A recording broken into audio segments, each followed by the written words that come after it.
Hello everyone. Axis of symmetry की बात चल रही है, ठीक है। एक्सेस ऑफ सिमेट्री के बारे में हमने विजुलाइज किया। सबसे पहले हमने वाटर मॉलिक्यूल की बात की, ठीक। वाटर मॉलिक्यूल के बारे में मैंने क्या बताया कि अगर मैं इनकी नेमिंग कर दूं, ये H1 है, ये H2 है, ठीक है। और इसको अगर मैं कोई इमेजिनरी जेड एक्सिस ले लूँ और इसके अराउंड अगर मैं रोटेशन दिखाऊँ, ठीक है, तो रोटेशन होगा किधर?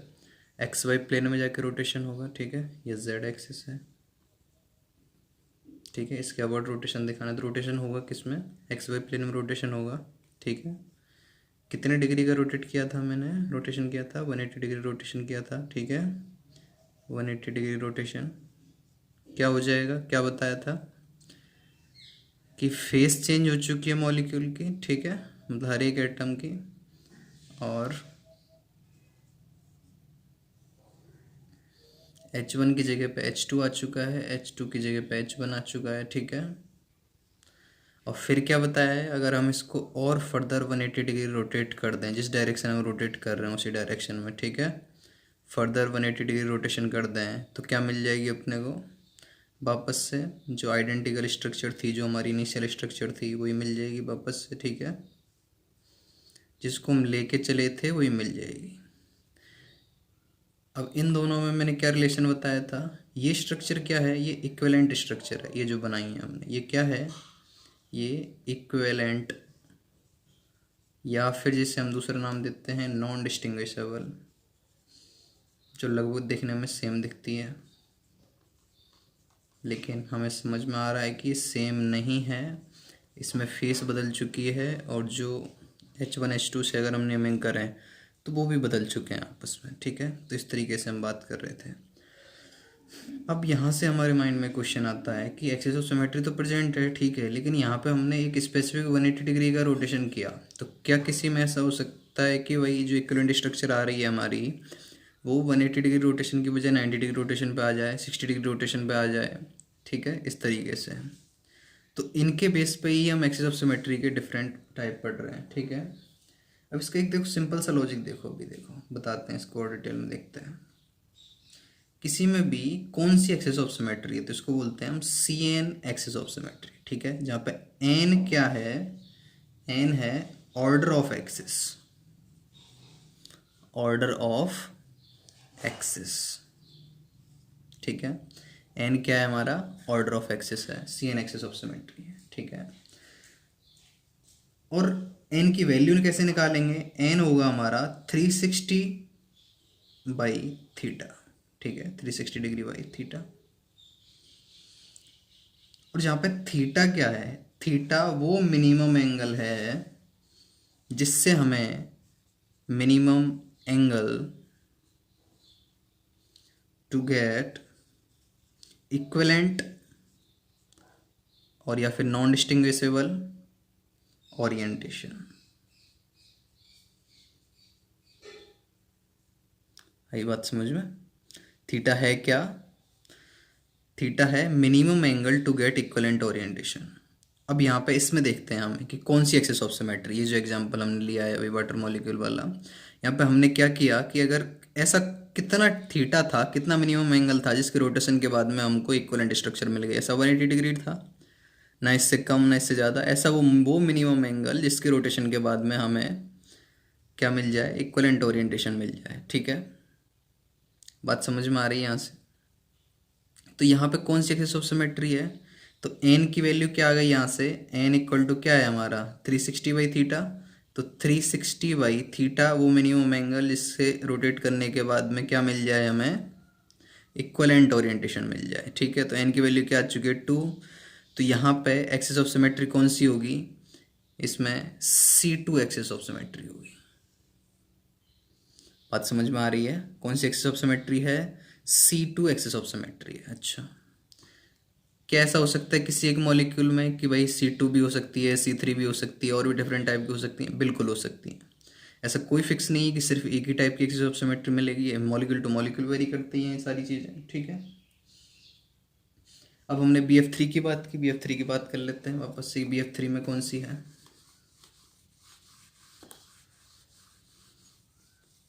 BF3 की बात कर रहे थे हम। BF3 मॉलिक्यूल की बात कर रहे हैं, ठीक है।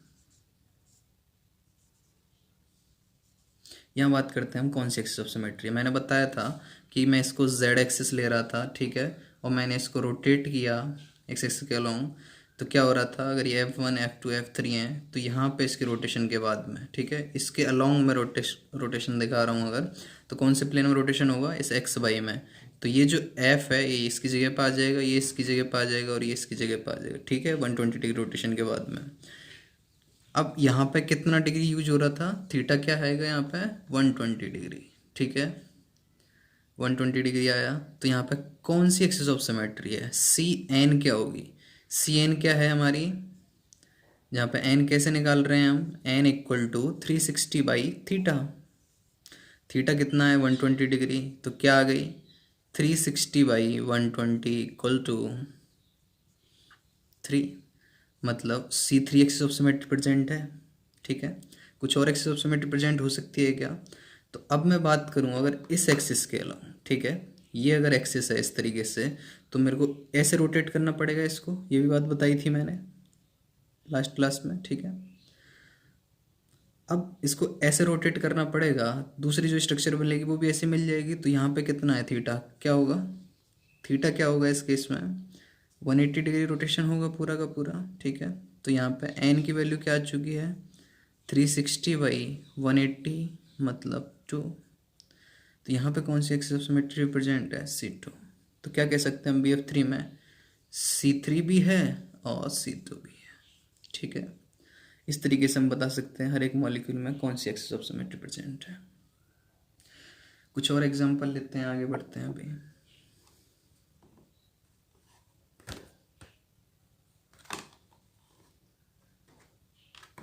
देखो इधर कुछ और एग्जांपल लिए हैं मैंने, इनको सॉल्व करने की कोशिश करते हैं हम अभी। क्या समझ में आ रहा है यहाँ पे, ये Br है, ठीक है, हमने स्ट्रक्चर ली है, क्या है ये, साइक्लोप्रोपेन लिए हमने, ठीक है। इसमें क्या है, ये किसको दिखा रहे हैं, ये अबव द प्लेन है, ये भी अबव द प्लेन है, ये भी अबव द प्लेन है, ठीक है। अगर मैं इसको इसके अराउंड रोटेट करूँ, ठीक है, इस जेड एक्सिस के अराउंड में इसको रोटेट करूँ, कितना, 120 डिग्री अगर मैं रोटेट करूँ इससे, तो क्या मिल जाएगा मेरे को, इक्विवेलेंट स्ट्रक्चर मिल रही होगी, ठीक है, समझ में आ रही है बात। तो यहाँ पे कौन सी एक्सिस ऑफ सिमेट्री है, 360 बाई 120 मतलब 3। तो क्या है यहाँ पे, C3 है, बात समझ में आ रही है, इस स्ट्रक्चर में है, ठीक है। यहाँ पे मैं बात करूँ तो कौन सा एक्सिस लेना पड़ेगा मेरे को, ये एक्सिस लेना पड़ेगा। इसके अराउंड में रोटेशन दिखाना चाहूँ दिखा सकता हूँ, ठीक है। यहाँ भी क्या मिलेगी मेरे को, C2 ही मिलेगी, 180 डिग्री रोटेशन के बाद में ये फ्लिप कर जाएंगे पूरे का पूरा, ये इसकी पोजीशन ले लेगा, ये इसकी पोजीशन ले लेगा, पूरा इस तरीके से रोटेट करें अगर हम दिखाएं तो, ठीक है, समझ में आ रही है बात, क्लियर है दोनों बातें। यहाँ क्या है, कैसे लेना पड़ेगा अपने को, एक्सिस ऑफ सिमेट्री अगर प्रेजेंट होगी तो कैसे प्रेजेंट हो सकती है, क्या पॉसिबिलिटी है, सिर्फ एक पॉसिबिलिटी नज़र आ रही है कि अगर मैं इसको एक्सिस ले लूँ, ठीक है, और इसके अराउंड रोटेशन दिखाऊँ, C2 क्यों लिख दिया मैंने डायरेक्ट, क्योंकि मेरे को पता है कि मेरे को पूरा का पूरा फ्लिप करूँगा तो ये जो अभी क्या है, बिलो द प्लेन है, ये अबव द प्लेन है, तो ये पूरा फ्लिप होके क्या हो जाएगा, ऐसे रोटेट कर दिया अगर मैंने इसको रोटेट किया ऐसे, तो क्या हो जाएगा, चीज़ें बदल चुकी होंगी, समझ में आ रही है बात। सॉरी, ऐसे इस तरीके से यूँ रोटेट कर दिया अगर हमने, ठीक है, तो ये बिलो द प्लेन चला जाएगा, ये अबव द प्लेन आ चुका होगा, बात समझ में आ रही है। तो यहाँ भी क्या प्रेजेंट होगी, C2 प्रेजेंट होगी। अब इसकी बात करते हैं, यहाँ पे एक्सिस ऑफ सिमेट्री प्रेजेंट हो सकती है, नहीं हो सकती है। अगर मैं इसके अराउंड क्या करूँ, रोटेशन दिखाऊँ, ठीक है,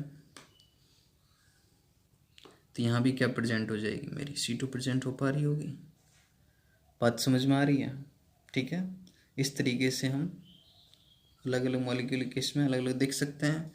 अब इन दो एग्जांपल्स की बात करते हैं अभी। यहाँ पे कनेक्टिविटी क्या है, परपेंडिकुलर है, बात समझ में आ रही है। यहाँ पे कनेक्टिविटी क्या है, परपेंडिकुलर प्लेन में जा चुकी है अभी। तो अभी तक तो क्या था, एक पर्टिकुलर एक्सिस ले रहे थे हम, तो यहाँ पे अगर परपेंडिकुलर प्लेन में चली गई तो ये मॉलिक्यूल को अगर मैं दिखाना चाहूँ इनको, तो कुछ इस तरीके से दिख पा रहे होंगे, मेरी बात समझने की कोशिश करना।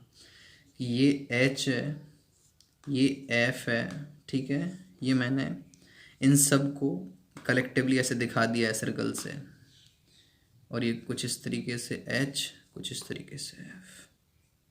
ठीक है, ऐसे दिखा सकते हैं, बिल्कुल दिखा सकते हैं, कोई प्रॉब्लम नहीं है। इसको 3D में अगर तुम विजुलाइज करना चाहो तो बड़े आराम से विजुलाइज कर सकते हो। ठीक है, समझ में आ रही है बात? हमने इस तरीके से मॉलिक्यूल को दिखा दिया। और हम इसका अगर फिशर प्रोजेक्शन बनाना चाहें तो फिशर प्रोजेक्शन कैसे बन पा रहा होगा? इसका कुछ इस तरीके से बन पा रहा होगा, H F F H, बीच में पूरा का पूरा। ठीक है, इस तरीके से।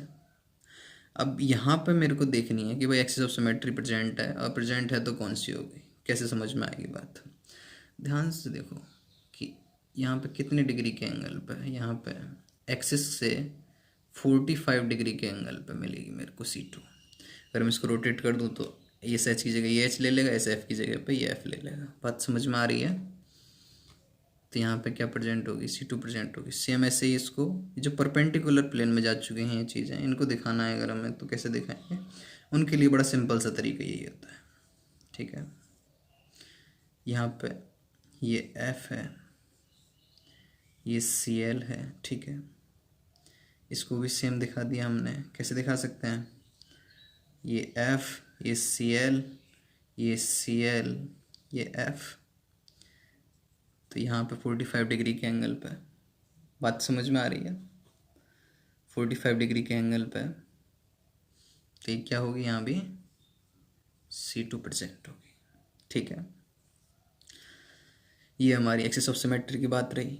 ऐसे करके हम पूरी स्टीरियोकेमिस्ट्री को कवर अप करेंगे। ठीक है, और एग्जाम्पल से भी लेंगे जिससे तुम्हें कोई डाउट नहीं रहेगा उसके बाद में। और अगर किसी भी टॉपिक में कुछ प्रॉब्लम हो तो कमेंट करके बताओ। ठीक है, और अगर वीडियो की अपडेट चाहिए तो बेल आइकन पे क्लिक करना और डू सब्सक्राइब। और अगर कोई नया चैप्टर के बारे में वीडियो चाहिए तो उसके बारे में कमेंट सेक्शन में लिख के बताओ। Okay, thank you.